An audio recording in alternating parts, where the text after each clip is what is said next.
man tabi'ahum bi ihsan ila yaumiddin, amma ba'd. Ya ayyuhalladzina amanu taqullaha haqqa tuqatih wa la tamutunna illa wa antum muslimun. Ma'asyiral muslimin wal muslimat, saudaraku seiman, keluarga besar dan Imron yang semoga dirahmati Allah. Alhamdulillah, kita diperjumpakan kembali oleh Allah pada kesempatan di siang hari ini dalam rangka Thalabul Ilm, yang insya Allah kita melanjutkan terkait dengan fikih ibadah, di mana di pertemuan yang telah lalu kita telah membahas fikih wudu, bersuci, toharoh, wudu, tayamum, mandi janabah dan yang lainnya. Insya Allah kita akan melanjutkan tentang fikih ibadah terkait dengan rukun Islam yang kedua, yakni mendirikan sholat. Bagaimana agar sholat itu bernilai dan dinilai oleh Allah Subhanahu wa ta'ala. Tentu sebagaimana kita kemarin membahas tentang fikih tentang bersuci, toharoh, demikian pula sholat. Contoh kita, teladan kita yang terbaik di dalam menjalankan ibadah, dia tidak lain tidak bukan hanyalah Nabi Muhammad Sallallahu Alaihi Wasallam. Insya Allah semoga apa yang akan kita kaji menjadi ilmu, menambah wawasan, dan yang paling utama bertambah keyakinan dan keimanan kita, dan lebih utama kembali amalkan dalam kehidupan sehari-hari. Sebab pertama-tama amal yang akan dihisab oleh Allah adalah as-salah. Awwalu ma yuhasibu bihin nas as-salah. Yang pertama akan dihisab oleh Allah dari amal ibadah seorang hamba adalah salatnya. Jika sholatnya baik, akan diterima seluruh ibadah yang lain. Jika sholatnya rusak, akan rusak semuanya yang lain. Maka wajib kita memperhatikan sholat kita. Mungkin ada di antara kita yang sholat tapi ilmunya ya dari dulu seperti itulah sholat. Ada yang sudah belajar, memperbaiki diri, mengkaji dan seterusnya. Mari siang ini kita mencoba belajar sholat seperti sholatnya Rasulullah SAW, karena beliau perintahkan demikian. Saya buka sebagai mukadimah. Lihat hadis nomor 348, Bulughul Maram. Hadis 348, Bulughul Maram. 348.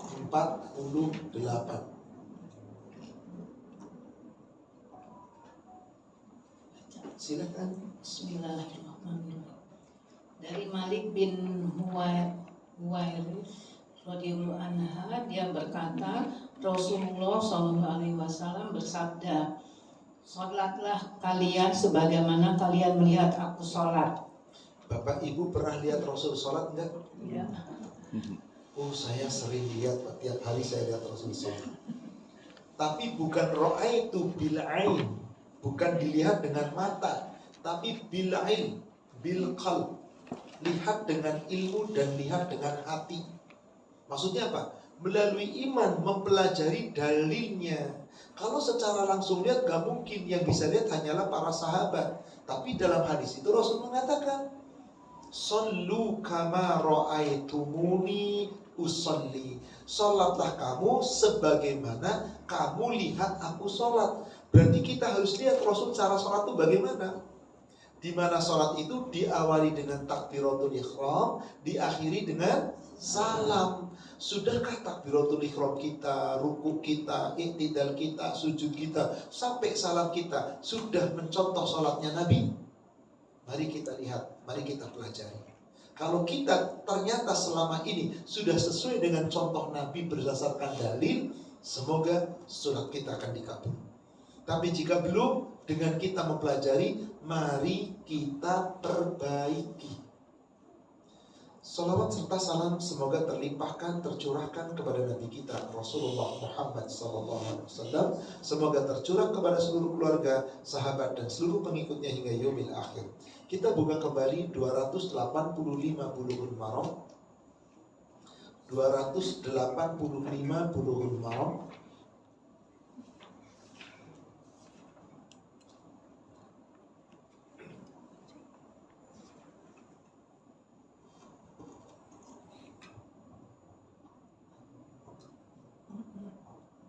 Bismillahirrahmanirrahim.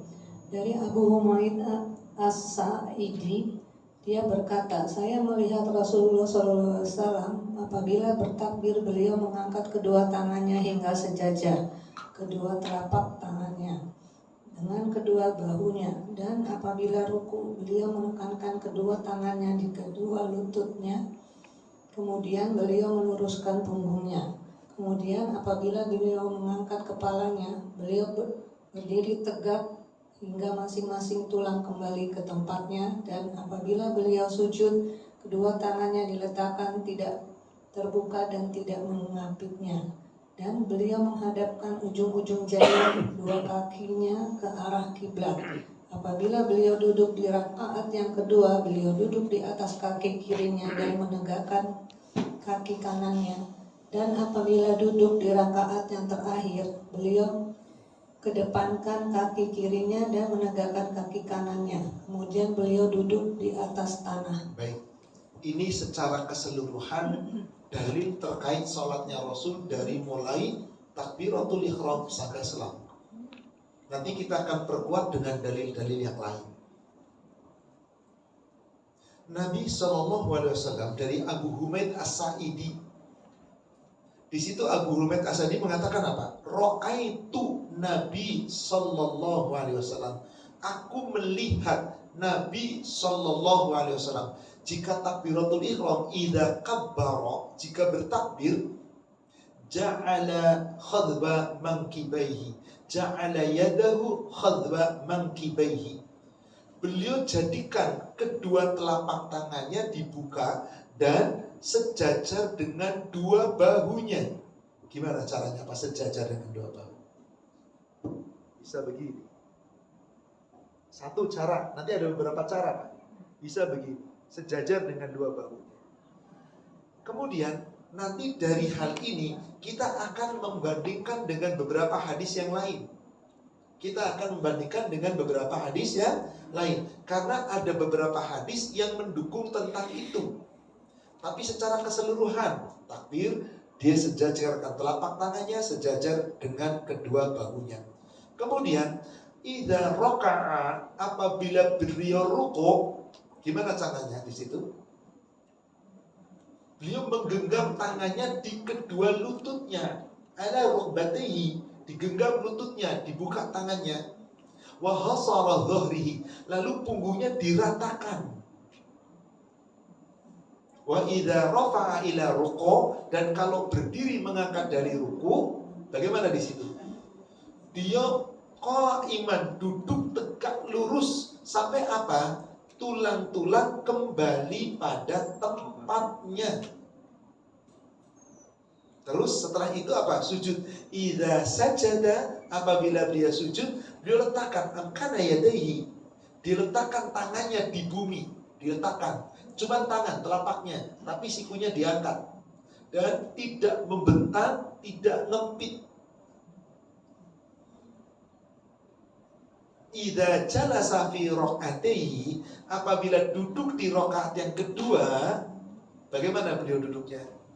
Duduk iftirash, yaitu duduk di kaki kirinya, lalu beliau dirikan qadama yamini, mendirikan kaki kanannya. Apabila jalasa fi akhiris shalah, duduk di rakaat yang paling akhir, bagaimana? Kaki kirinya dikedepankan, kaki kanannya didirikan, duduk di pinggul. Pinggul kita itu mana? Bokong. Jadi duduknya bokongnya di bumi. Nanti ini teorinya dulu kita jelaskan. Nanti setelah itu praktek insya Allah. Setelah itu praktek insya Allah. Tapi sebelum saya praktekkan, saya ingin lengkapi dulu dalil-dalil itu beserta dengan dalil-dalil yang lain. Saya ingin lengkapi dulu dengan dalil-dalil yang lain. Silahkan kita buka hadis berikutnya 290. Kita masih membuka di Bulughul Maram. Nanti kita tunjang dengan beberapa hadis di Sahih Muslim.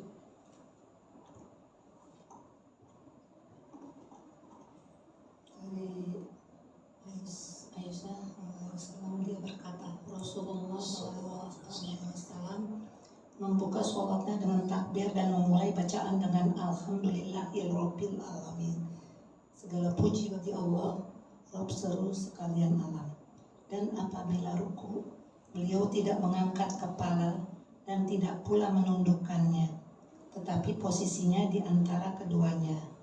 Dan apabila bangkit dari ruku, beliau tidak langsung sujud sampai berdiri tegak, dan juga tidak langsung sujud lagi apabila beliau bangkit dari sujudnya, sampai beliau benar-benar duduk dengan sempurna. Beliau membaca at-tahiyat pada setiap 2 rakaat dan beliau duduk di atas kaki kirinya dan menegakkan kaki kanannya. Beliau melarang duduk di atas tumit seperti duduknya syaitan dan melarang meletakkan kedua sikunya seperti binatang buas, yaitu menempelkan 2 pantatnya ke lantai sambil menegakkan kedua betis dan meletakkan kedua tangan di lantai. Beliau dilarang seseorang menidurkan kedua lengannya seperti binatang buas dan beliau menutup sholatnya dengan salam. Baik, tambahan di sini. Kata Ummul Mukminin Aisyah radhiyallahu anha, anna Rasulullah sallallahu alaihi wasallam idza sallaita, apabila beliau memulai salat, fayaqra'u bilhamdulillahi rabbil alamin. Beliau memulai bacaan yang kedengaran oleh makmum itu alhamdulillahi rabbil alamin. Coba bapak-bapak, ibu-ibu yang pernah umroh ke Tanah Suci, saat kita bermakmum di belakang imam di Masjidil Haram, di Masjid Nabawi, kedengeran gak imamnya baca bismillah? Enggak. Yang kedengaran oleh kita apa? Alhamdulillahi rabbil alamin. Apakah mereka tidak baca bismillah? Baca. Tapi bacanya dengan sir. Bismillahirrahmanirrahim. Alhamdulillahi rabbil alamin. Bukan tidak membaca. Dibaca tapi dengan sir. Inilah imam. Bagaimana kalau kita sholatnya sendiri? Ya pasti baca bismillah, karena bismillah salah satu daripada ayat yang ada di dalam surat Al-Fatihah. Mulai dari sana. Kemudian dijelaskan lagi, idza raka'a, apabila beliau raka'a, pada itu beliau ruku. Beliau di situ dikatakan tidak mengangkat kepala. Maksud tidak mengangkat kepala itu kepalanya tidak terlalu diangkat. Yaitu apa? Yushis ra'sahu walam yusruh. Tidak mengangkat kepalanya, juga tidak terlalu tunduk, tapi rata. Dan wa idza, apabila rafa'a fir ruku', bangkit dari rukunya, bagaimana dia? Kalau iman, berdiri tegak lurus, tidak langsung sujud.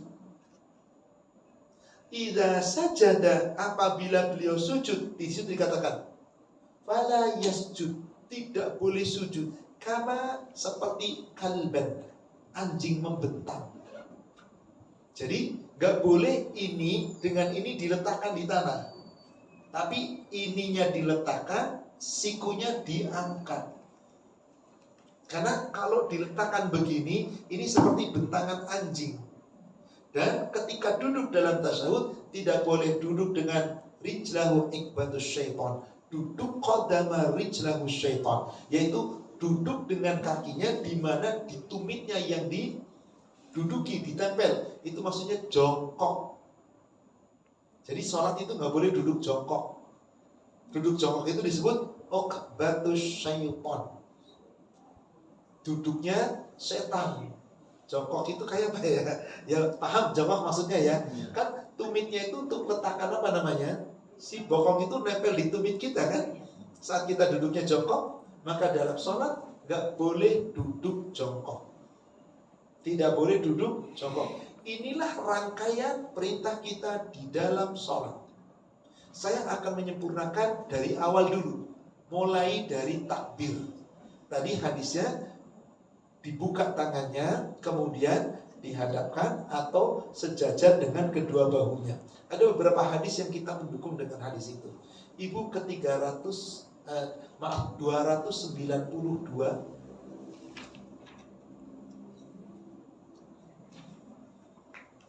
Silahkan dibaca.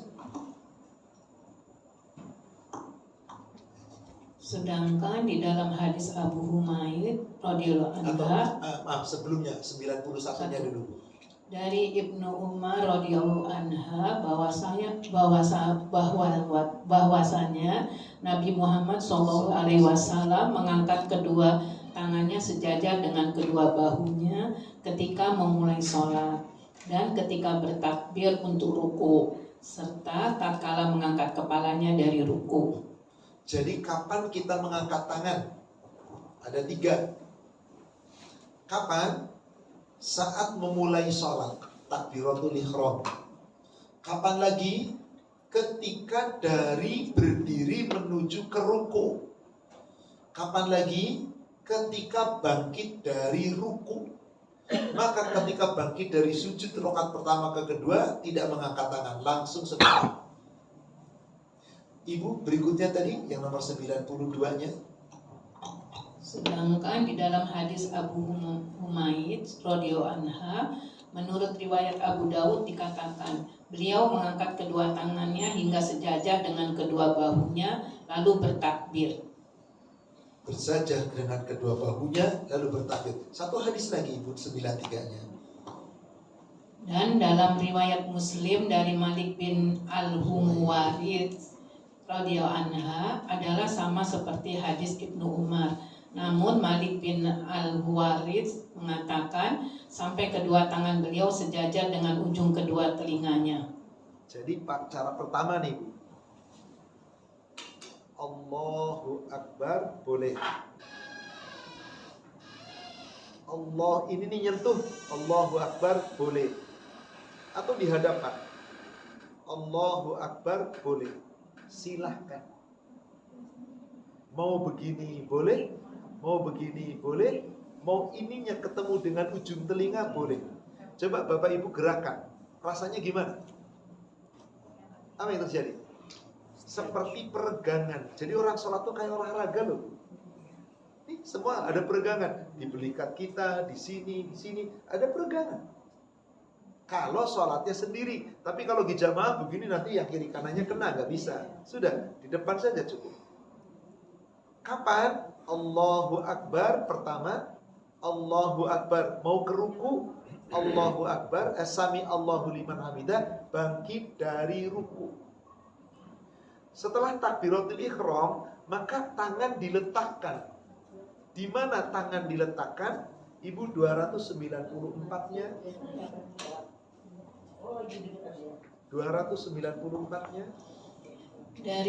Dari Wa'il bin Hujar radhiyallahu anha, dia berkata, aku pernah sholat bersama Nabi SAW. Beliau meletakkan tangan kanannya di atas tangan kirinya, di atas dadanya. Bapak Ibu, dada sebelah mana? Dada itu adalah bidang depan kita yang ada di sana rusuk. Nih rusuk mulai dari sini Pak, sampai ke sini. Jadi bagaimana cara meletakkan? Di sini boleh, di sini boleh, di sini boleh. Sepanjang ada rusuk kita dada. Tapi bukan di perut. Kan kebanyakan gimana? Di perut, di dada. Yang sahih di dada. Kalau ada yang bicara, Ustaz, kayak gini aja dibicarain. Loh, ini ilmu. Dimana kita sholatnya disuruh seperti, saya buatkan contoh sederhana gini Pak. Saya anak buah angkatan bersenjata. Ada komandan saya kolonel. Saya cuma kopral. Lalu siap gerak. Gimana saya siap? Gitu kan? Saya siapnya gini. Dimarahin gak? Sama-sama diri kok. Tapi gerakan siap gak begitu. Istirahat, gerak gimana? Bentar, terus begini kan? Saya istirahat kok begini. Meskipun begini, dimarahin. Nah kan cuma gara-gara ini. Kenapa Anda urusan dunia Anda begitu disiplin sesuai dengan aturan? Kenapa untuk sholat gak disiplin? Ingat, yang mencontohkan sholat siapa? Yang kita Allah perintahkan kepada kita mencontoh, kita contoh siapa? Berarti kalau kita mencontoh Nabi pasti benar. Kalau semua dalil-dalil itu sahih, jangan dianggap remeh. Meskipun cuma meletakkan tangan di dada. Maaf, hormat itu di mana, Pak? Hormat gerak di sini kan? Hormat gerak di sini, maaf. Lah sama-sama hormat kok, kan cuma di sini. Lah sama-sama letakkan tangan di perut ya nggak apa-apa. Dalilnya di dadanya. Paham sampai sini Bapak Ibu? Jadi kita bukan memprotes apa yang sampai dari Nabi, tapi sami'na wa ata'na. Jadi saya praktekkan. Pertama, ini baru gerakan takbiratul ihram dulu. Hadapkan menghadap kiblat, kaki lurus, bukan begini Pak. Kaki itu lurus menghadap kiblat. Semuanya menghadap kiblat. Allahu Akbar. Boleh. Allahu Akbar, boleh. Allahu Akbar, boleh. Tangannya dibentangkan, dihadapkan ke kiblat. Bukan begini, tapi ke depan, ke kiblat, dan dibuka. Lalu begitu takbir, Allahu Akbar, letakkan tangan kanan di atas tangan kiri, di dada. Kalau disebut tangan berarti batasnya pergelangan. Letakkan begini saja cukup, boleh. Diletakkan ininya dipegang begini, boleh. Letakkannya di sini silahkan, di atas ini silahkan. Kadang ada yang cuma begini, boleh. Yang penting di dada. Kalau ini di mana? Ingat, beda apa enggak? Sama aja lah, terutama dada. Dari dulu deh kayak gini. Kembali, kalau sudah ketemu dalil, maka kita diwajibkan sami'na wa ata'na. Di surat 24 ayat 51 Allah kabarkan demikian. Surat 24 ayat 51. Monggo Ibu baca.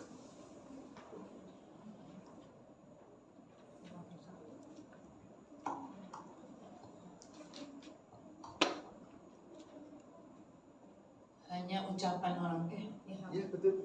Hanya ucapan orang-orang mukmin yang apabila mereka diajak kepada Allah dan Rasul-Nya agar Rasul memutuskan perkara di antara mereka. Mereka berkata, kami mendengar dan kami taat, dan mereka itulah orang-orang yang beruntung. Innama kana qaulal mu'minin idza du'u ila Allahi wa rasulihi. Sesungguhnya jawaban orang-orang yang beriman kalau diseru Allah, dipanggil Allah, diperintahkan Allah untuk mentaati Allah dan Rasulnya, liyahkuma bainahum, dalam menetapkan suatu hukum di antara mereka, hukum ibadah, hukum syar'i dan yang lainnya. Ada dalil, ada perintah, ini dari Allah, ini dari Rasul. Jawaban kita apa? Ayyaqulu sami'na wa ata'na. Jawabannya adalah kami mendengar dan kami mentaati. Faulaika humul muflihun, mereka orang yang beruntung. Baik, kita lanjutkan setelah takbiratul ihram. Untuk bacaan saya pisahkan sekarang gerakannya dulu. Apa setelah takbiratul ihram? Setelah meletakkan tangan di dada, gerakan berikutnya ruku. Bagaimana ketika ruku? Ibu lihat 321 Bulughul Maram.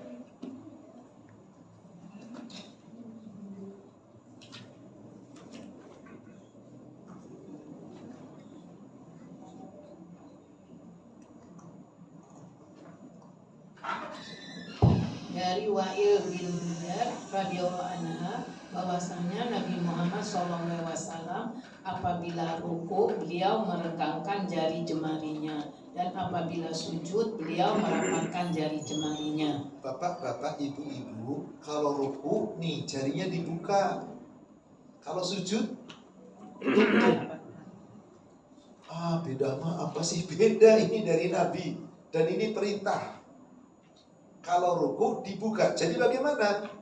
Tadi beliau kalau ruku, Allahu Akbar, dibuka jarinya, letakkan di lututnya, kepalanya tidak terlalu dongak dan tidak nunduk, tapi begini. Kalau Bapak Ibu lihat dari samping, kira-kira bagaimana? Itu dia, hasra dhahrahu, diratakan punggungnya, nggak terlalu begini, nggak terlalu nunduk. Kalau mampu seperti ini. Dan di sini, bukan di sini, bukan di tulang kering, tapi di lututnya. Inilah Rasulullah, inilah rukuknya Rasulullah, betul-betul tegak lurus. Lalu apabila mengangkat kepala dari ruku, mengangkat tangan pula, sami Allahu liman hamidah. Tadi di hadis nomor 285, tulang-tulang kembali pada tempatnya. Sebelum ruku tulang kita gimana? Begini keadaannya. Maka begitu dari ruku, sami Allahu liman hamidah, balik lagi. Halal, boleh. Tapi kalau kita merujuk ke hadis nomor 290 tadi, 290, apabila bangkit dari ruku tidak langsung sujud kecuali berdiri tegak. Namanya berdiri tegak bagaimana? Sami Allahu liman hamidah. Jadi begini boleh? Boleh. Sami Allahu liman hamidah, kembali kepada tempat pertama ketika sebelum ruku boleh? Boleh. Dua-duanya sah, hadisnya sahih. Ibu bapak pernah lihat yang sami Allahu liman hamidah begini? Iya. Jangan disalahkan, jangan ditegur, biarin, memang ada dalilnya. Sami Allahu liman hamidah begini, bapak ibu selama ini pakai yang mana? Lurus. Ya, tidak masalah, halal, sahih. Di hadis 290 tegak lurus. Di hadis nomor 285 kembali tulang pada tempat semula sebelum dia sami Allahu liman hamidah. Maka setelah i'tidal tegak lurus betul-betul, gerakan apa berikutnya? Sujud. Mana dulu Bapak Ibu? Tangan dulu yang diletakkan atau lutut dulu? Lutut dulu atau tangan dulu? Dua-duanya boleh.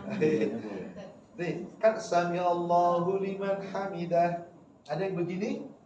Apa lutut dulu, baru tangan? Ada pula ya, tangan dulu, baru lutut. Betul begitu? Iya. Baik, coba kita lihat dalilnya. Ibu baca 331.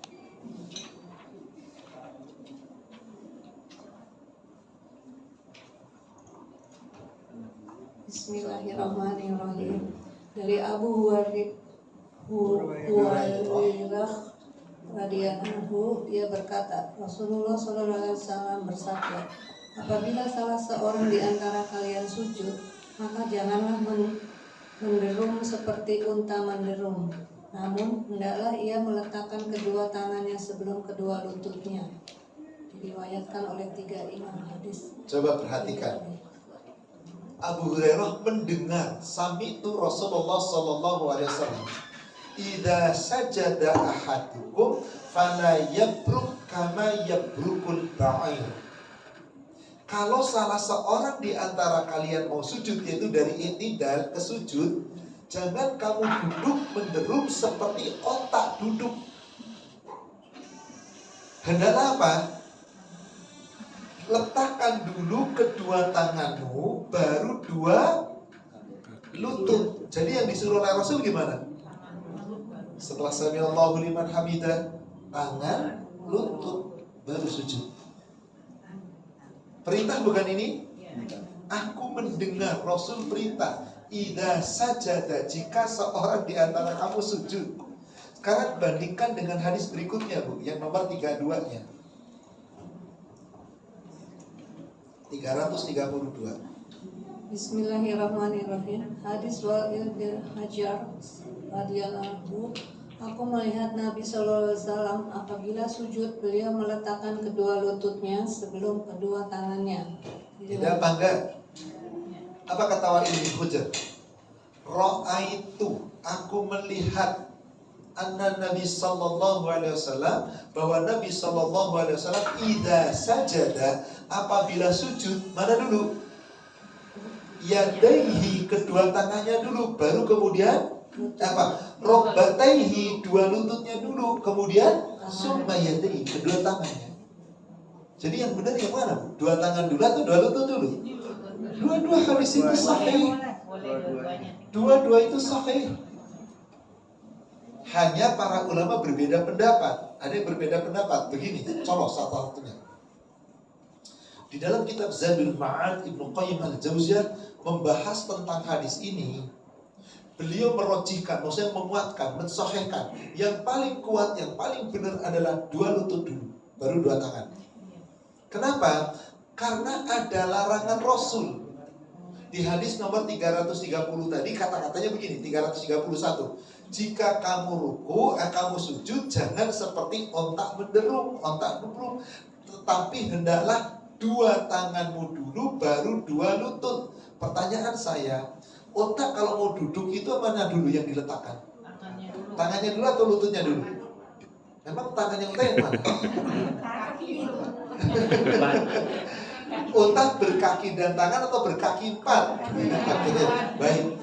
Ketika berkaki empat, yang kira-kira fungsinya sebagai tangan itu yang mana? Kalau maaf, saya lagi jadi ontak-ontakan ini. Depan dua, belakang dua. Depan dua, belakang dua. Yang fungsinya sebagai tangan yang depan atau belakang? Kata Rasulullah, kalau kamu sujud jangan kayak ontak tunduk kan? Hendaklah dua tanganmu dulu, baru dua lututmu. Ontak tangannya yang mana? Depan. Lalu kakinya mana? Belakang. Pernah nggak Bapak Ibu melihat, menyaksikan ketika onta mau duduk, yang mana dulu yang direbahkan? Depannya atau belakangnya? Udah pernah lihat? Udah pernah?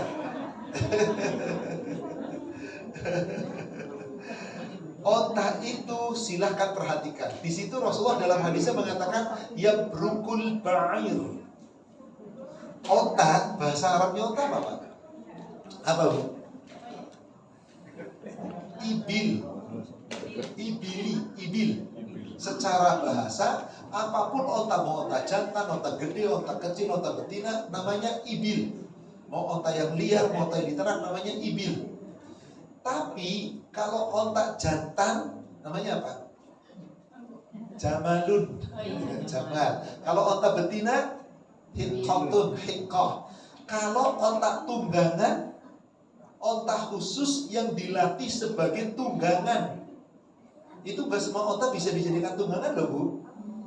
Gak semua onta dilatih itu untuk bawa beban, untuk tunggangan, bisa diatur. Maka onta khusus yang dijadikan kendaraan namanya ba'ir. Ba'irun. Bahasa Arabnya ba'irun. Onta yang khusus dijadikan menjadi tunggangan. Pernahkah Bapak Ibu ketika naik onta, biasanya waktu umroh kan jalan-jalan naik onta, pernah nggak lihat onta duduk? Nah, ternyata onta duduk itu saat mau duduk, mau dinaikin oleh si tuannya, itu depannya turun dulu, baru setelah depan turun, belakangnya turun. Kata Rasul, jangan kayak onta, hendaklah kedua tanganmu dulu, baru dua kakimu. Sekarang onta tadi mana dulu yang diletakkan? Depan dulu. Kalau kita malah depan dulu berarti kaya, sedangkan kita dilarang kaya. Maka disitulah kemudian dalam kitab Zadul Maut Ibnu Qayyim mengatakan ini kekeliruan dalam menyampaikan hadis. Boleh jadi sahabat yang menyampaikan bahwasanya yang dimaksud Rasul adalah jangan kayak otak, berarti kaki dulu. Diperkuat dengan hadis tadi 332. Wa'il bin Hujr mengatakan apa? Ra'aitu, aku melihat Nabi SAW apa beliau sajadah sujud, mana dulu yang diletakkan? Dua lutut baru dua tangan. Kalau melihat udah pasti apa enggak? Pasti dilihat. Maka Ibnu Qayyim al-Jauziyah beliau merocikan dalam kitab Zadul Ma'ad yang paling rojih, yang paling utama dua lutut dulu baru dua. Itulah yang dipahami, yang diambil oleh Imam Asy-Syafi'i. Maka Imam Asy-Syafi'i yang dipakai oleh rujukannya oleh umat Islam di Indonesia, kebanyakan di Indonesia apa dulu Pak? Enggak, lutut dulu baru kaki. Itu yang dipahami oleh Imam Asy-Syafi'i. Kaki lutut dulu baru tangan. Maaf, kalau Imam Ahmad bin Hanbal merojikan apa dulu? Tangan dulu baru kaki. Kenapa? Karena seperti larangan Rasul, jangan kayak onta. Dan ternyata Ibu, orang Arab kalau mengatakan tangannya unta, itu bukan yang di depan. Tangannya unta itu yang di belakang. Kalau dikatakan tangan unta, pasti yang ditunjuk apa? Bagian belakang. Maka sesungguhnya yang bagian depan unta itu apa? Kakinya. Maka ketika unta meletakkan depan dulu berarti kaki dulu. Kita jangan kayak unta, hendaklah dua tangan dulu baru dua. Maka terjadi perbedaan. Bagi kita orang awam, gak usah ribut, gak usah gontok-gontokan. Dan dua-dua hadis ini sahih. Nanti kita tanya di akhirat, ya Rasul yang benar yang mana dulu sih? Tanya deh sama Rasul. Kalau ketemu insya Allah, mudah-mudahan ketemu ya Pak. Makanya kita contoh Rasulullah. Inilah Bu, subhanallah, para ulama itu membahas ilmu fikih sampai demikian Ibu, tidak menganggap remeh.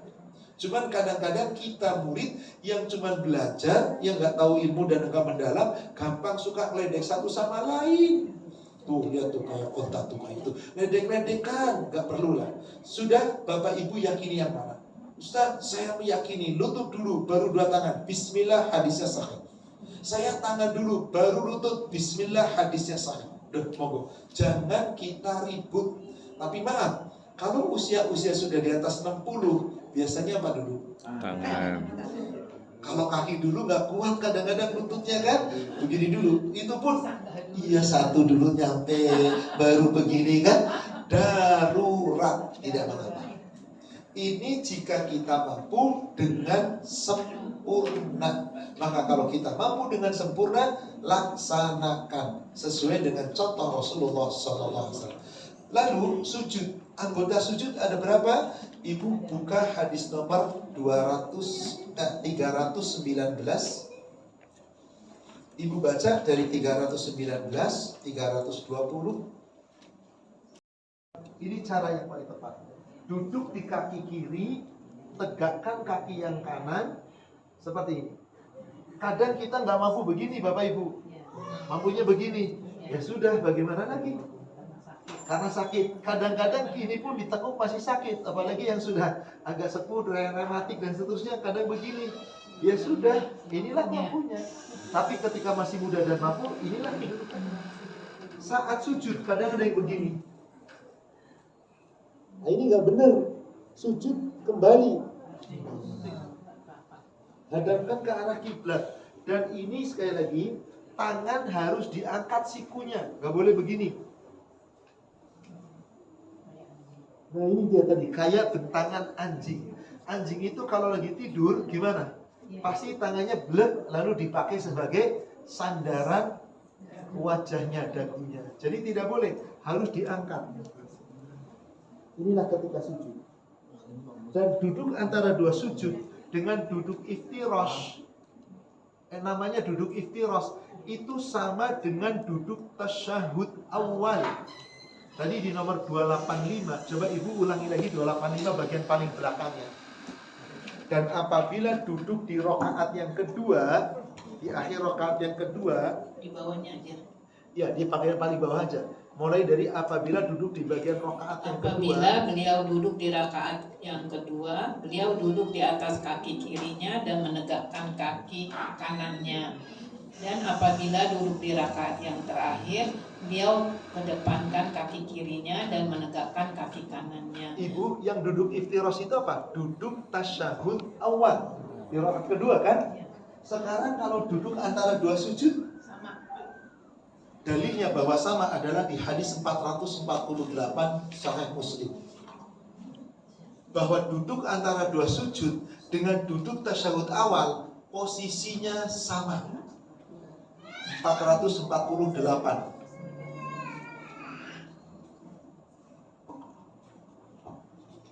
Dari Maimunah radhiyallahu anha, istri Nabi SAW, katanya apabila Rasulullah SAW sujud, direnggangkannya kedua sikunya dari rusuk sehingga kelihatan putih ketiaknya. Dan apabila beliau duduk antara dua sujud dan pada tahasahud awal, beliau duduk tenang di atas pahanya yang kiri.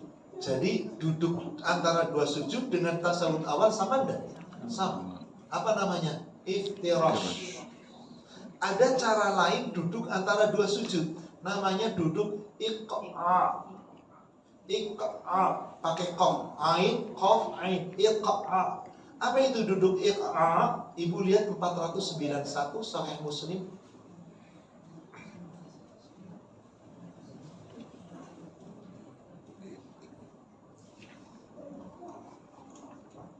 Bismillahirrahmanirrahim. Duduk di atas kedua tumit.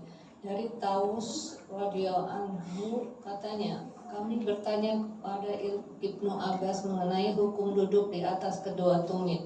Jawab Ibnu Abbas, hukumnya sunat. Kata kami lihat tinggal orang duduk seperti itu. Jawab Ibnu Abbas, tetapi begitulah sunnah Nabi SAW. Jadi duduk iftirash untuk duduk antara dua sujud itu bisa begini. Allahu Akbar. Ini dia. Atau Allahu Akbar. Nah, ini duduk di dua tumitnya. Tapi kalau disebut uqbatus syaitan, itu duduk yang nongkrong ini. Jadi ininya diangkat, tapi nongkrongnya di sini. Nah, ini namanya apa, nama gini nih. Nah, nongkrong ini tidak boleh dalam sholat. Ini yang namanya uqbatus syaitan. Tapi boleh begini. Nah, ini yang namanya iqha. Boleh begini. Silahkan, seperti ini boleh. Atau yang seperti ini boleh.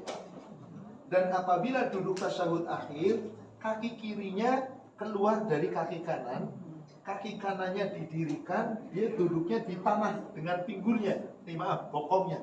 Nah, kadang-kadang maaf, yang gemuk atau yang punya masalah, sakitnya luar biasa. Begini kadang-kadang. Ya sudah, pokoknya kalau tidak mampu, semampunya. Tapi kalau mampu, hendaklah lakukan sesuai dengan aturan. Tadi ada sedikit yang ketinggalan. Jika dari rakaat 1 ke rakaat kedua, tidak boleh langsung berdiri, kecuali harus duduk dulu sejenak. 324 bulughul maram. 324 bulughul maram.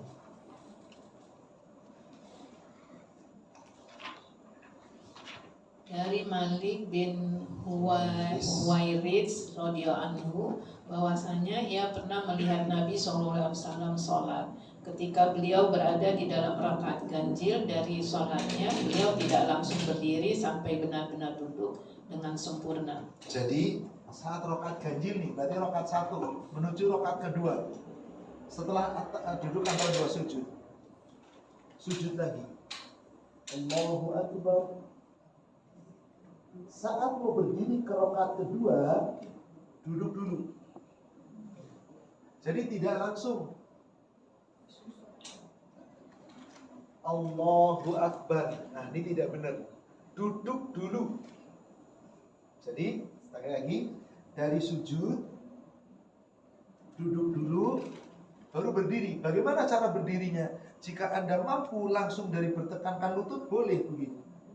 Silahkan, langsung. Kalau tidak mampu, kadang-kadang kuat harus menopang tubuh, silakan tekankan. Baru angkat begini, silakan. Dikepel juga boleh, silakan. Yang penting fungsinya membantu tubuh untuk diangkat. Kalau masih muda mah nggak pakai begitu juga aman. Yang sudah agak sepuh-sepuh kayaknya agak sulit. Bagaimana? Boleh duduk, kemudian mengepal. Lalu apa? Allahu Akbar. Atau dengan dibuka tangan telapak tangannya. Duduk. Boleh? Atau begini. Lepas begini dulu. Allahu Akbar. Silahkan. Yang jelas tidak langsung berdiri kecuali duduk dulu. Dari sini saya akan praktekkan dari awal gerakannya ya Bapak Ibu. Lihat dari depan. Nanti saya praktekkan menghadap ke belakang. Tegak lurus menghadap kiblat, pandangan mata ke arah tempat sujud, tidak ke sana kemari, tapi ke arah tempat sujud. Allahu Akbar.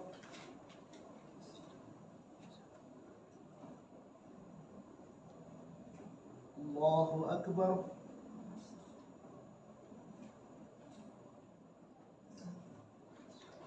Samiallahu liman hamidah. Yang lutut dulu berarti lutut dulu. Allahu Akbar. Yang tangan dulu silakan tangan dulu baru lutut. Allahu Akbar.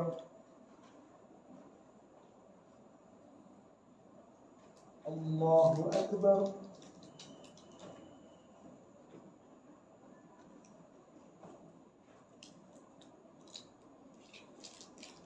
Allahu Akbar. Dari sujud ke rakaat kedua tidak mengangkat tangan. Ingat tadi ngangkat tangan dari mana? Takbiratul ihram, mau ke ruku, bangkit dari ruku. Dan ketika dari tasyahud awal. Ini saya rakaat kedua, tasyahud awal. Sudah selesai, innaka hamidun majid. Allahu Akbar.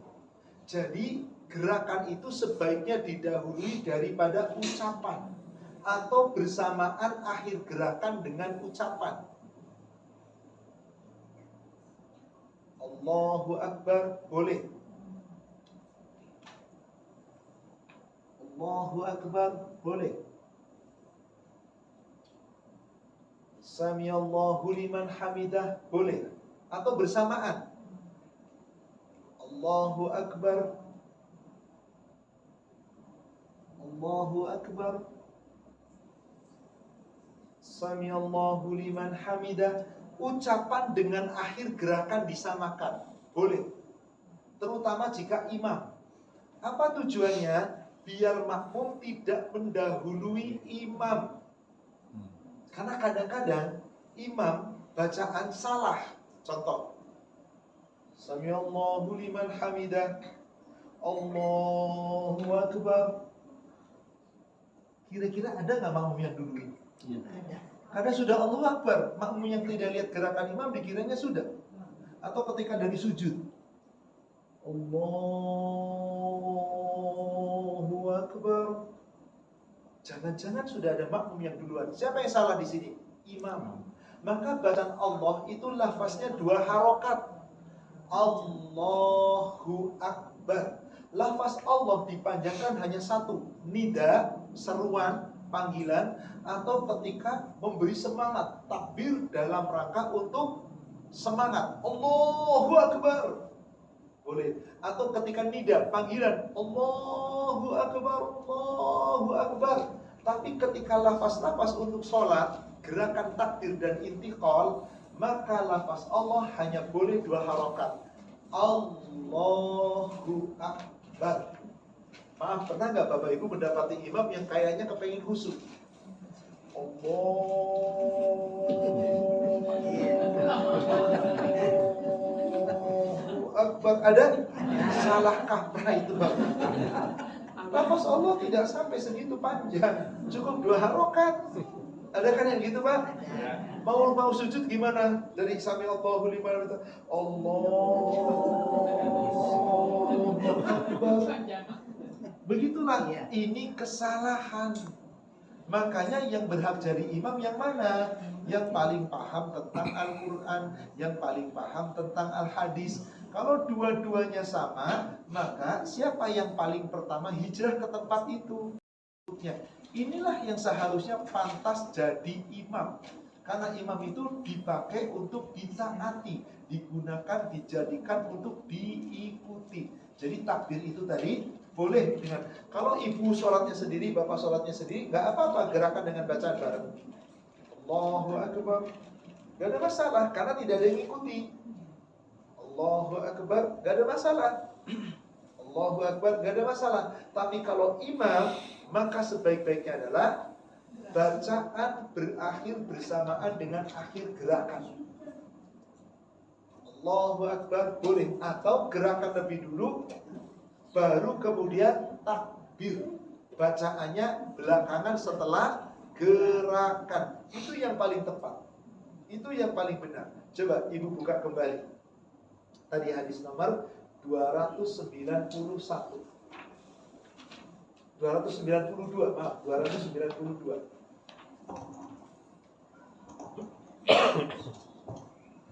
Bismillahirrahmanirrahim. Sedangkan di dalam hadis Abu Humaid radhiyallahu menurut riwayat Abu Dawud dikatakan, beliau mengangkat kedua tangannya hingga sejajar dengan kedua bahunya, lalu bertakbir.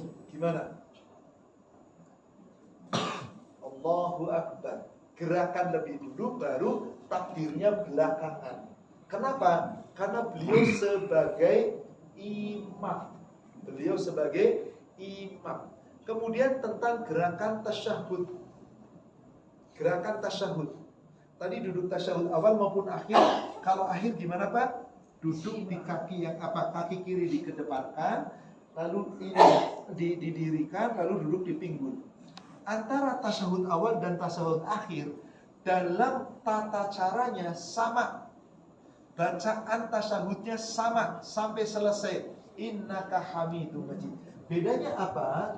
Kalau tasyahud awal sampai selesai innaka Hamidum Majid, kalau tasyahud akhir ditambah dengan doa, lalu diakhiri dengan salam. Bagaimana cara duduknya?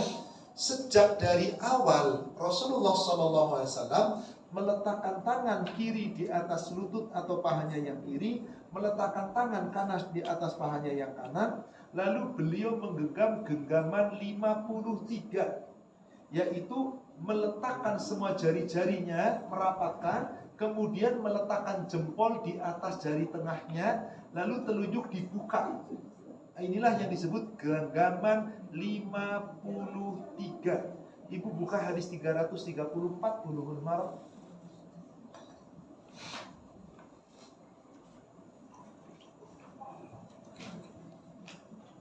Bismillahirrahmanirrahim. Dari Abdullah bin Mas'ud radhiyallahu anhu, dia berkata, Rasulullah SAW pernah menengok ke arah kami. Pak, kalau gitu maaf 333-nya dulu. 333 dulu. Dari Ibnu Umar. Bismillahirrahmanirrahim. Dari Ibnu Umar radhiyallahu sallallahu alaihi wasallam, apabila duduk tasahud, beliau meletakkan tangan kirinya di atas lutut kirinya dan tangan kanannya di atas lutut kanannya sambil membuat lipatan 53 memakai jari-jarinya, dan beliau berisyarat dengan jari telunjuknya. Sedangkan dalam riwayat Muslim yang lain, beliau menggenggam seluruh jari jemarinya dan berisyarat dengan jari yang berada dekat dengan ibu jari. Ibu jari kita mana Pak? Jempol. Jari yang paling dekat dengan ibu jari telunjuk. Jadi isyarah, menggerakkan. Gimana caranya? Letakkan tangan kiri di atas lutut kiri atau paha kiri, tangan kanan di atas paha kanan atau lutut kanan, langsung menggenggam lipatan 53. Kenapa seperti ini dikatakan 53? Coba, ini angka berapa Bapak Ibu? Ini angka berapa nih? Bulat ini angka berapa? 5. Bukan loh, 5. Angka dalam Arab. 5 kan? Bulat? Ya. Terus ini berangkat angka berapa? 3 Arab. Inilah yang disebut genggaman 53. Jadi ibu jari ketemu dengan jari tengah. Dan ada lubang Pak, bukan genggam, bukan begini genggam, tapi kalau genggam gak ada lubang kan? Nih, dibuka begini, lalu jari telunjuknya dibuka, lalu berisyarah, menggerakkan. Apakah harus isyarah atau cukup dengan menunjuk? Berisyarah boleh, menunjuk saja juga boleh. Lihat di Sahih Muslim ya Ibu, hadis nomor 537. 537.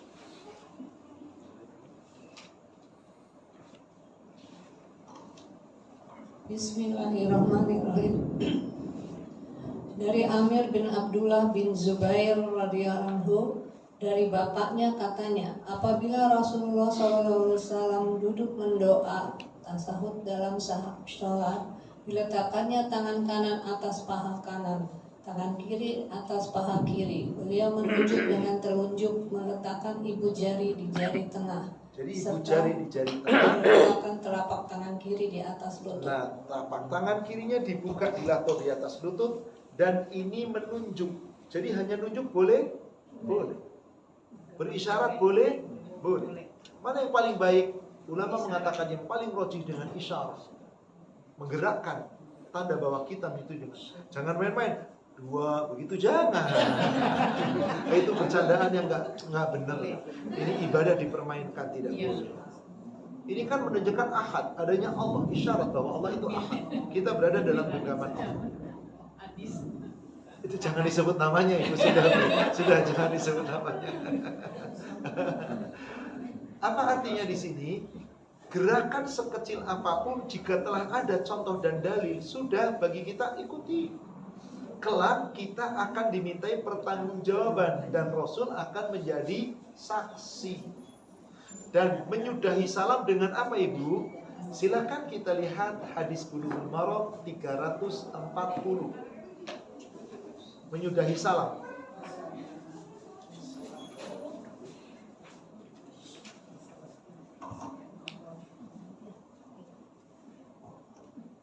Bismillahirrahmanirrahim.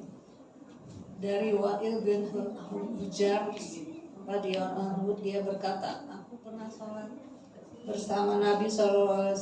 Beliau mengucapkan salam ke sebelah kanannya, Assalamualaikum warahmatullahi wabarakatuh, dan mengucapkan salam ke sebelah kiri, Assalamualaikum warahmatullahi wabarakatuh. Jadi yang sahih dalilnya adalah salam itu ke kanan dan ke kiri sempurna. Kalau ada yang mengatakan, katanya ke kanan Assalamualaikum warahmatullahi, ke kiri Assalamualaikum saja, ke kanan wajib, ke kiri nggak apa-apa, sunnah. Dua-duanya dilakukan. Wa'il bin Hujr mengatakan, anna Rasulullah sallallahu alaihi wasallam, bahwasanya Rasulullah sallallahu alaihi wasallam yu'akhirus shalah, mengakhiri salat dengan apa? Assalamualaikum warahmatullahi wabarakatuh. Ke kanan, yaminihi wa bishimalihi, dan Assalamualaikum warahmatullahi ke kirinya.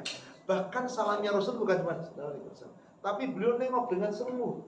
Assalamualaikum warahmatullahi wabarakatuh. Sampai putih pipi beliau itu kelihatan oleh jamaah yang di belakang. Jadi nengoknya benar-benar Assalamualaikum warahmatullahi wabarakatuh. Assalamualaikum warahmatullahi wabarakatuh. Coba hadisnya nomor 539 Sahih Muslim. 539 Sahih Muslim.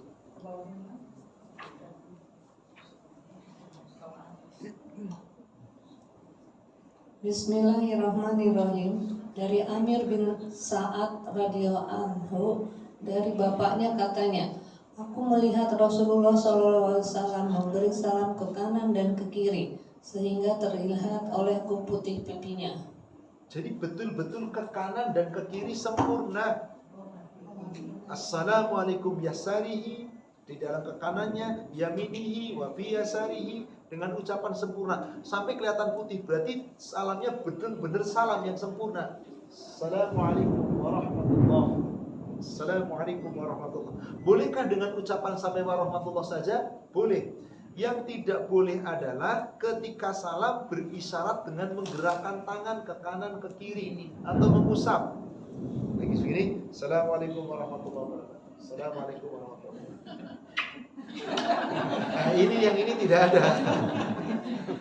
Hadisnya 384, silahkan dilihat Sahih Muslim.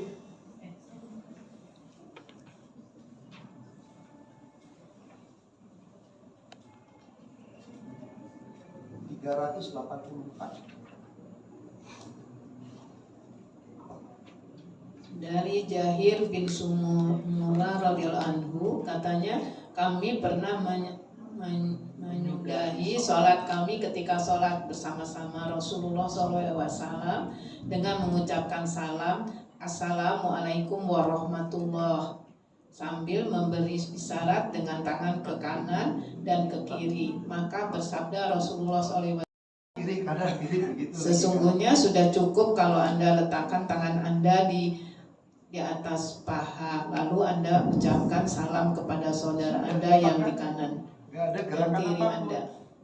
Jadi katakanlah tasyahud awal dengan tasyahud akhir kan sofisnya beda. Pertanyaan, kalau bapak ibu sholatnya cuma 2 rakaat,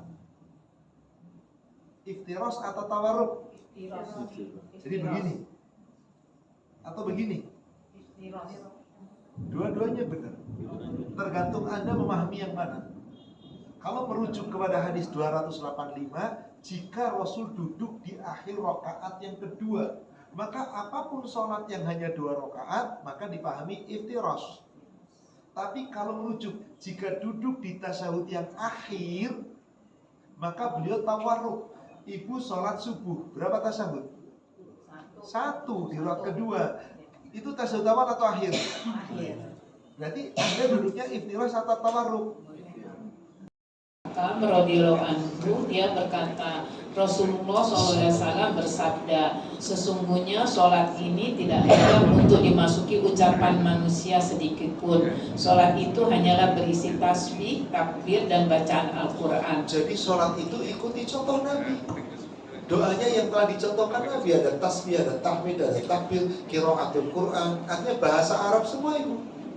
Meskipun kita bukan orang Arab, makanya wajib menghafal doa-doa yang ada dalam sholat. Demikian umum. Ada lagi?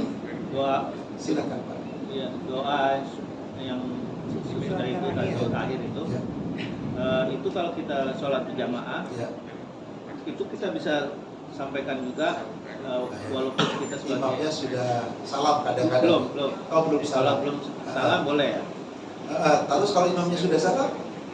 berarti enggak. Oh, baik. Kaidahnya begini. Imam itu tidak boleh diselisihi. Ibu lihat hadisnya. 431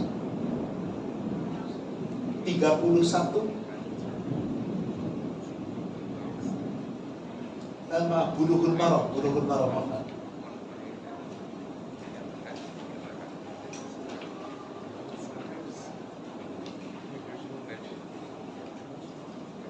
Sepertinya bukan 31. Saya keliru. 441, maaf. Itu masih 441. Dari Abu Hurairah radhiyallahu anhu, dia berkata, Rasulullah SAW bersabda, sebaik-baik shaf laki-laki adalah yang pertama. Sebentar. 39 naik 2 nomor 4. Kalau 42-nya Maknanya dari Ibnu Abbas. saya hilaf. Di situ isinya bahwasanya dijadikan imam itu untuk diikuti. Saya lupa antara hadis nomor itu. Apabila beliau bertakbir, hendaklah bertakbir. Apabila ruku, hendaklah ruku. Jangan kamu ruku sebelum imam ruku dan seterusnya. Ada ibu? Mungkin atau tadi yang nomor 31 ya, atau 32? Ya, 31 atau 32? Dari Abu Hurairah radhiyallahu anhu, dia berkata, Rasulullah SAW bersabda, sesungguhnya imam itu dijadikan hanya untuk 31 itu Bu, ya. atau 32? 31 ya. Apa kalau gitu? Coba teruskan Ibu. Imam dijadikan untuk dituruti atau diikuti. Terus? Sesungguhnya imam itu dijadikan hanya untuk diikuti. Apabila dia bertakbir, maka bertakbirlah kalian. Jangan kalian bertakbir hingga dia bertakbir. Apabila dia ruku, maka rukulah. Janganlah kalian ruku hingga dia ruku. Apabila dia mengucapkan Sami Allah liman hamidah, maka ucapkanlah oleh kalian Allahumma Rabbana lakal hamdu. Apabila dia sujud, maka sujudlah kalian. Jangan kalian sujud hingga dia sujud. Apabila dia sholat dengan berdiri, maka sholatlah kalian dengan berdiri. Dan apabila dia sholat sambil duduk, maka sholatlah kalian sambil duduk. Jadi Bapak Ibu, yang tidak boleh adalah pertama, mendahului gerakan imam. Kedua, terlambat dari gerakan imam sampai imam sudah gerakan berikutnya. Contoh, imam mau sujud, tapi tadi panjang, Allahu Akbar, baru tengah-tengah sudah akbar, makmum sudah sujud duluan. Tidak benar, tidak sah sholatnya. Atau ketinggalan sampai gerakan berikutnya. Ada imam sujud, lalu dulu kata dulu sujud. Kadang-kadang bacaan imam itu agak cepat Pak. Sementara kita biasa tartil. Imam sudah Allah Akbar, dulu kata dulu sujud, masih nikmat sujud.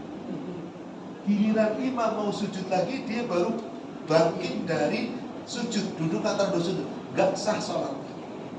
Tapi bagaimana kalau doa di tasyahud akhir? Saya makmum, imam kadang gak baca tasyahud akhir, doanya gak dibaca, kita tetap baca. Tapi imam keburu salam, misal sudah innaka hamidum majid, Allahumma inni a'udzubika min adzabi jahannam dan seterusnya. Imam sudah assalamualaikum warahmatullah, assalamualaikum warahmatullah. Kita teruskan doa kita tidak bersalah sampai selesai. Kenapa? Karena ketika sudah menyulai sholat dengan salam, udah nggak ada gerakan yang lain. maka kita tidak mungkin akan ketinggalan gerakan yang lain. Maka boleh kita teruskan doa kita kalau sudah sampai tengah-tengah atau tanggung sudah diawali, Pak. Tapi kalau fil alamina innaka, imam salam, kita baru fil alamina innaka hamidum majid. Imam sudah salam, yaudah ikutin salam. Kita nggak doa, nggak apa-apa. Doanya kita baca boleh nanti setelah salam. Demikian, Pak. Monggo, ada lagi?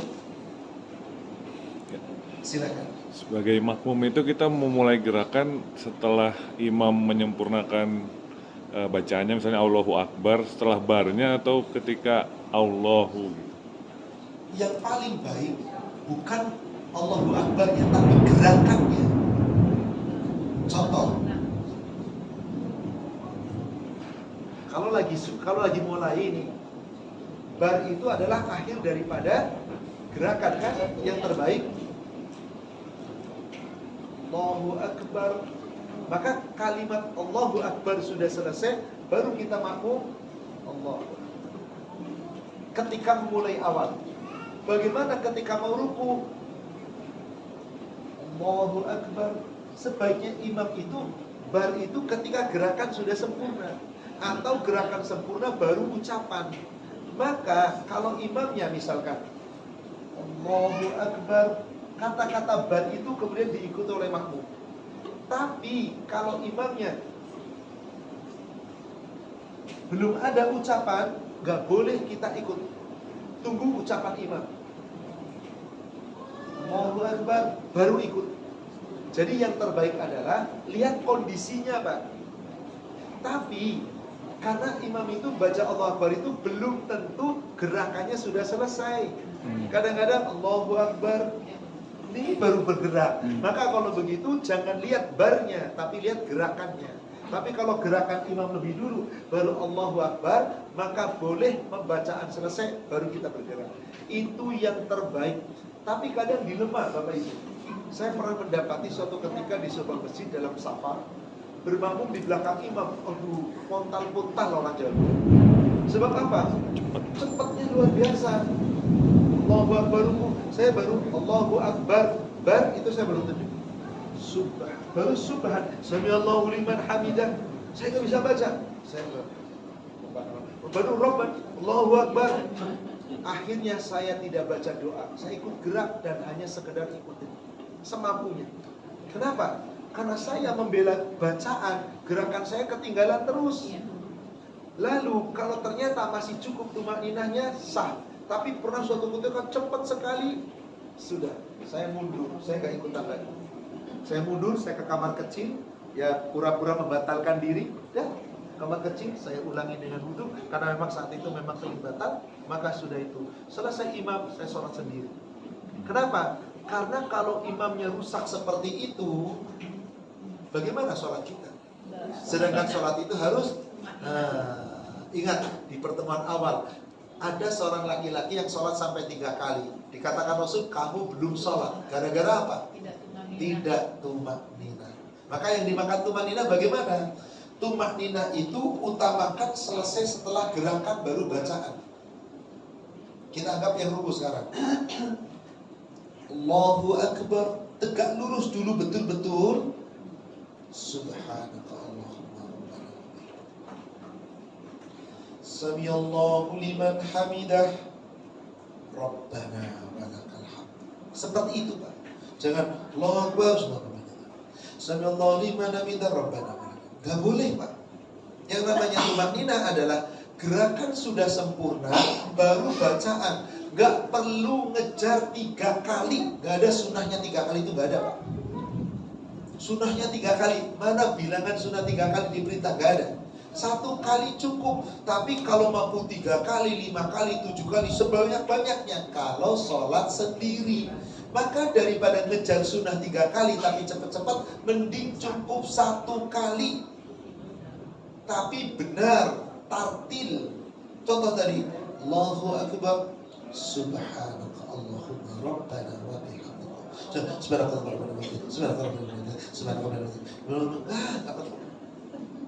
Kenapa? Ngejar sunnah tapi bacaannya rusak. Kan ada yang begitu, Pak? Kadang-kadang itu kepanjangan. Jangan, tapi bacalah tartil. Sebab apa? Saat kita membaca doa-doa di dalam sholat itu, kita sedang berdialog dengan Allah, munajat dan meminta kepada Allah, sedang memuji Allah. Maka bacalah dengan tartil. Demikian. Ada lagi, silakan. Kan kalau yang perempuan kan ditutup pakai hijab gitu. Jadi dengan kabarnya dulu baru kita bergerak. Ya, boleh, karena keterbatasan. Sepanjang kita tahu bahwa kita sudah biasa sholat di situ, imam rawatibnya kita tahu, maka ikuti, nggak masalah. Baru kita bergerak, nggak ada masalah.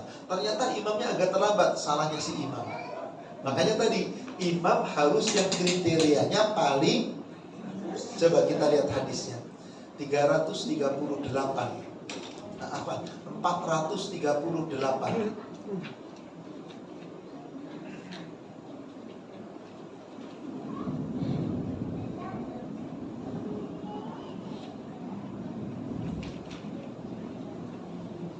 Dari Ibnu Mas'ud radhiyallahu anhu, dia berkata, Rasulullah SAW bersabda, hendaklah yang mengimani suatu kaum itu orang yang paling banyak hafalannya terhadap kitab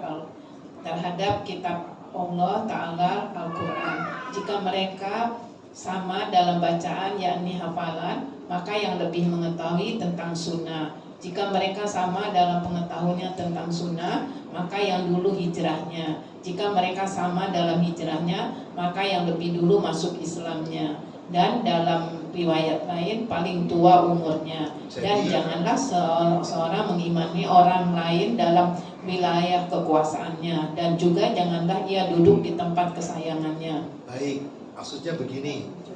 Tadi yang jadi imam itu wajib dia paham Quran, minimal hafalannya lebih banyak, lebih paham hadis, tahu tentang tata cara ibadah yang benar.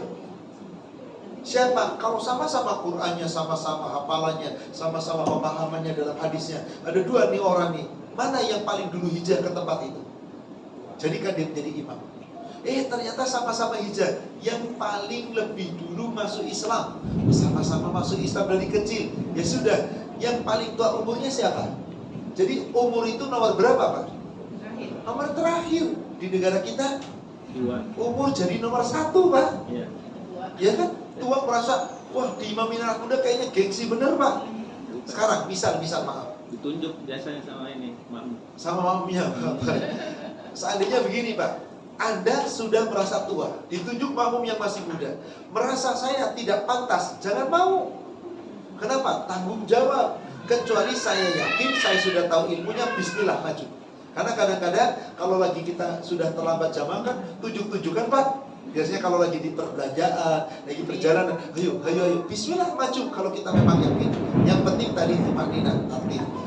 Nah, pertanyaan saya, di sini kumpul orang-orang yang umurnya udah di atas 40, 50, 60, 70. Tapi bacaan Qur'annya nggak ada yang bagus. Hafalannya ya Allah masih sangat minim. Ada anak muda, ada yang umurnya berapa sayang? 12, udah terlalu gede. Ada yang masih kecil di sini. Oke lah, katakanlah adik umurnya sekarang 8 tahun, 9 tahun, bahkan 7 tahun. Tapi ternyata hafalannya lebih bagus dari kita. Cara sholatnya lebih bagus daripada kita. Siapa yang jadi imam? Anak kecil ini. Tapi belum baligh. Baligh umur berapa Bapak Ibu? Baligh umur berapa? 12? Ada yang 15? Yang benar yang mana nih?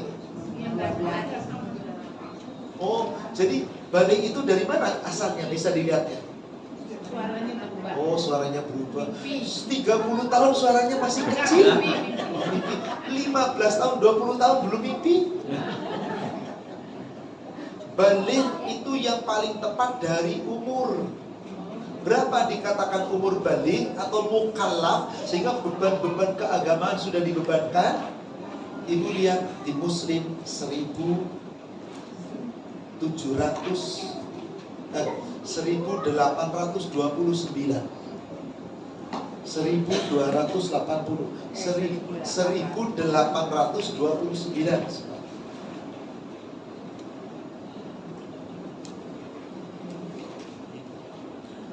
Silakan dibaca.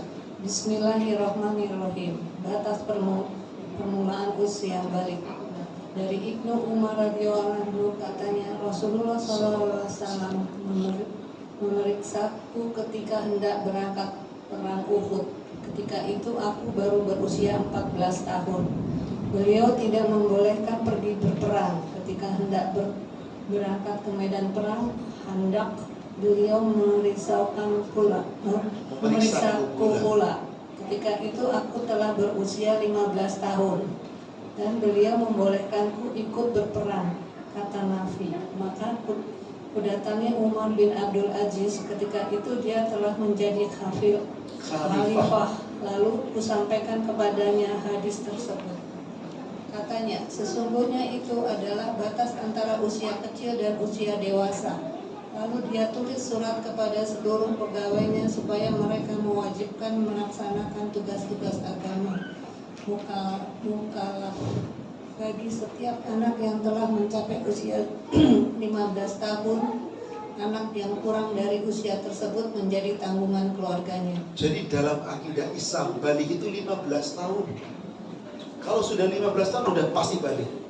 Adapun ada yang haid usianya 9 tahun. Ada kan? Usia 12 tahun. Dia belum balik tapi baru namanya mumayyiz. Mumayyiz itu apa? Proses menuju kepada dewasa. Atau kalau kita bilang itu remaja. ABG, anak baru gede lah kira-kira. Tapi mutlak dikatakan balik kalau 15 tahun. Nah pertanyaan saya, anak kecil 7 tahun, 8 tahun sudah balik belum? Ya pasti belum. Bisa nggak jadi imam? Mengimami orang-orang tua? Boleh apa enggak? Boleh. Ada nggak yang pernah lihat di YouTube ada orang sholat taraweh, imamnya anak kecil? Bacanya luar biasa, makmumnya tua-tua semua. Boleh? Coba lihat di kitab Bulughul Maram, ibu menuju ke hadis nomor 437.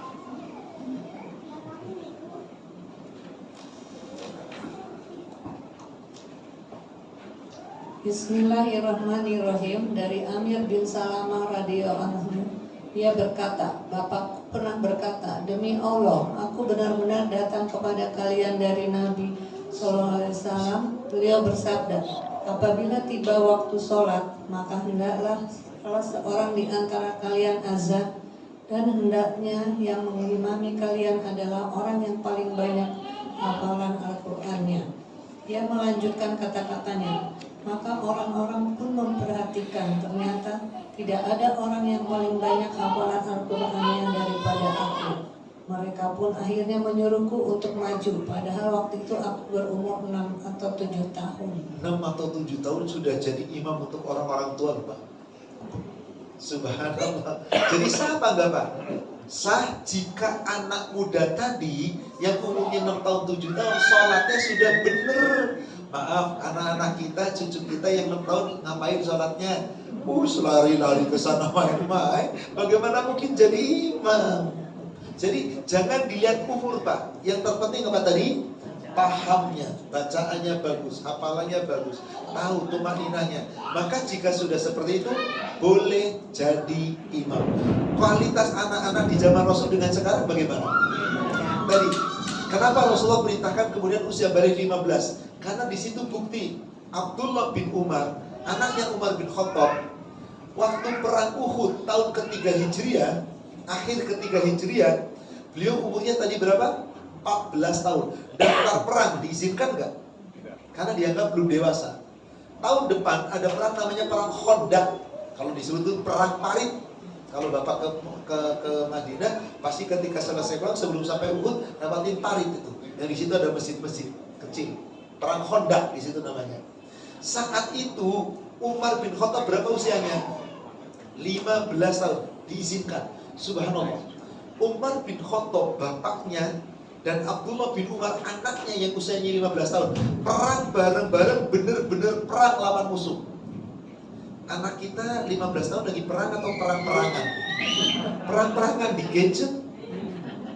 Seru banget lagi perang gitu. Kualitasnya memang beda Bapak Ibu. Maka generasi terbaik itu siapa sih? generasinya para sahabat, orang yang hidup bersama sejaman dengan Rasulullah SAW. Demikian Ibu. Jadi anak kecil belum balik tidak masalah, dan batas balik adalah 15 tahun. Kalau ada wanita haid 13 tahun sudah balik? Belum. Mumayyiz, tanda dewasa sudah ada, maka lebih ditekankan kewajibannya, segala aturannya dan seterusnya, tekankan karena akan menjadi dewasa. Kenapa Rasulullah sejak dini sudah perintahkan demikian? Bahkan kapan anak kita sudah dilatih untuk mulai sholat? 6 tahun, 7 tahun. Kalau sudah umur 9, 10 tahun belum mau sholat, diapain oleh Rasul? Perintahkan pukul dengan cara yang mendidik. Supaya apa? Saat sudah balik akan mudah diperintah. Kenapa banyak anak-anak kita sudah kuliah, sudah gede-gede pada susah suruh sholat? Nggak dididik dari kecil. Akhirnya apa? Sulit. Maka mari sejak dini kita sudah didik anak-anak kita. Kenapa sholat yang lebih utama? Karena sholat adalah amal yang pertama kali akan dihisab. Wallahu a'lam. Ada lagi? Terakhir. Silakan. Di luar tema sedikit ini, tapi Boleh, ya mungkin sama. Kalau kita sholat berjamaah, ya kan, kita sebagai makmum kan tidak boleh Mendahului imam. bukan suaranya. Oh, tidak boleh lebih Ribut. keras dari suara imam. Ya katakanlah ribut Ya, lah. betul. Ya nggak lebih keras tapi keras, Ya. mengganggu ini. Mengganggu yang lain. Nah itu habis itu juga kalau dia misalnya rakaat membaca ayat gitu, dia tidak paham, tidak hafal dengan apa yang imam ini, dia baca sendiri gitu, baca sendiri yang lain gitu. Baca surat sendiri. Iya, Di- baca surat sendiri. Itu gimana ya? Ya saya soalnya mengalami itu, ada Ada makmum orang yang makmum seperti itu. makmum di masjid saya yang begitu. Jadi saya selalu menghindar jauh-jauh dari dia. Kebetulan kita punya ini jamaah itu sedikit terus gitu. Jadi selalu cuma paling satu atau dua saf gitu. Jadi nah itu saya bisa dibilang sombong atau gimana tuh? Tidak. Bapak menjauhkan diri dari kebatilan. Kalau perlu Bapak nasihati orang itu. Kalau nggak bantah, nggak bisa tamat sekawan, minta saat ada pengajian sampaikan kepada ustadznya, tolong ustadz tambah dengan cara yang bijak, Pak. Karena tidak boleh makmum mengganggu bacaan makmum yang lain. Makmum lebih keras suaranya dari imam. Kadang-kadang imam Allahu Akbar, makmumnya kencang banget. Samiallahu liman hamidah, Rabbana walakal hamdu, nggak boleh. Bacaan dalam sholat itu jangan kencang-kencang, jangan pula cuma di bibir bergerak, tapi keluar suara sekedar kedengaran oleh kita. Jangan yang lain. Cukup tak? Bismillah. Ini imamnya baca surat yang dia nggak tahu. Wah, imamnya gue nggak tahu nih, nggak mudeng nih. Mendingan gue baca sendiri. Lalu baca surat sendiri tidak boleh. Kenapa? Kaidahnya apabila imam sedang membaca, dengarkan. Dengarkan, kecuali sholat-sholat yang sir, maka masing-masing membaca. Tapi kalau sholat yang jahar, maghrib, isya, subuh, makmum tidak boleh. Cuman pasti kalau bapak yang mengingatkan, boleh jadi dia tersinggung, atau bapak juga nggak enak, atau bahkan mungkin dia marah, suka-suka saya dong. Inilah pentingnya kita belajar ilmu agama, supaya kita beramal, tidak sekedar asal beramal. Jadi keadaan makmum yang seperti itu tidak boleh, Pak, karena mengganggu yang lain. Mengeraskan suara, menjadikan suara, lalu mengganggu yang lain, maka itu tidak boleh. Yang boleh dibaca oleh makmum hanyalah surat Al-Fatihah. Itu pun bacanya jangan kenceng-kenceng mengganggu yang lain, cukup oleh sendiri. Gimana kalau makmum itu ternyata mau baca surat sendiri? Ya silakan saja, asal nggak mengganggu, tapi salah. Karena apa? Karena perintahnya dengarkan bacaan imam. Wallahu a'lam. Baik, Bapak Ibu, sepertinya waktu juga yang menyudahi kita. Insya Allah suatu ketika kita dipertemukan kembali. Kita sudah sampai gerakan sholat. Kita nanti pertemuan berikutnya Insya Allah mempelajari bacaan-bacaannya. Mulai dari doa istiftah, doa ketika kita ruku, ketika i'tidal, ketika sujud, duduk antara sujud. Karena ada beberapa doa yang mungkin kita belum ketahui, atau mungkin kita doa tapi nggak sesuai dengan dalil. Kembali, apabila nanti kita sudah belajar dan tahu dalilnya, lebih baik merujuk kepada Nabi SAW. Semoga yang kita uraikan ini bermanfaat untuk kita, menjadi bekal yang terbaik untuk dunia dan akhirat kita, dan semoga kita bisa amalkan dalam kehidupan sehari-hari. Kelak semoga Allah meridhoi amal-amal kita, menijabah amal-amal kita, mengampuni dosa kita, dan semoga kita kelak akan meraih syafaatnya di yaumil akhir. Amin ya rabbal alamin. Kita sama-sama akhiri dengan kafaratul majlis. Subhanaka Allahumma wa bihamdika asyhadu an la ilaha illa anta astaghfiruka wa atubu ilaik. Alhamdulillah billahi taufiq. Assalamualaikum warahmatullahi wabarakatuh. Waalaikumsalam.